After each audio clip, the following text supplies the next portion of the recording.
తిరుమల తిరుపతి లడ్డు ప్రసాదంపై కిరా కార్పిగాడు ఏ విధంగా మాట్లాడో ఒక్కసారి ఆడియో విన్నాక మనం మాడుకుందాం. రారా కిరా కార్పిగా మాట్లాడు. రోజా అన్నట్టు రోజా పువ్వునే తిరుమల లడ్డులో వాడారు. ఎందుకంటే రోజా నా దృష్టిలో పందితో సమానం. పంది పువ్వునే లడ్డులో వాడారు. రోజా పువ్వునే లడ్డులో వాడారు. అందుకే రోజా సంబరపడుతున్నట్టుంది. హిందూ సమాజం గమనించాలి.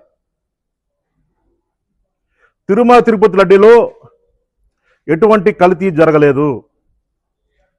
షిట్ ఆధారంగా సుప్రీంకోర్టు తీర్పిచ్చింది తిరుమల తిరుపతి లడ్డులో ఎటువంటి కల్తీ జరగలేదని. ఈరోజు కిరా కార్పిగాడు ఏ విధంగా మాట విన్నారుగా, తిరుమల తిరుపతి లడ్డూలో ప్రసాదంలో పంది కొవ్వు కలిసిందని చెప్పేసి వాడు మాట్లాడుతూ ఉన్నాడు. ఒక క్రైస్తవుడుగా నేను చెబుతా ఉన్నా, హిందువులు అడుగుతా ఉన్నా, హిందూ సమాజమా మీ మనోభావాలు దెబ్బతిన లేదా? మీరు ఆలోచన ఒకసారి. ఈ కిరా కార్పిగాడు ఏ విధంగా మాట్లాడుతున్నాడో, తిరుమల తిరుపతి అంటే ఏంటరా నీకు తెలియదా?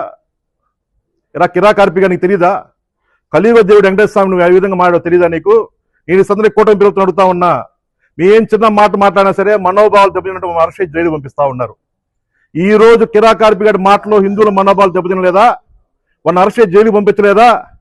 కిరా కార్పి ఒకటే చెబుతా ఉన్నావు, నువ్వు రోజాగా ఏ విధంగా మాట్లాడావో, వైఎస్ఆర్సీపీ నాయకుల్ని జగన్మోహన్ రెడ్డి ఇష్టానుసారం మారుతా ఉన్నావు. వైఎస్ఆర్ కాంగ్రెస్ పార్టీ అధికారం వచ్చినాక నువ్వు పంది అన్నావే, పందిని ఏ విధంగా నరికి కోస్తారో ఆ విధంగా నేను కోల్పోతే గుర్తుపెట్టుకో. ఎక్కువ మారుతా ఉన్నావు, ఖబర్దార్. జై హింద్.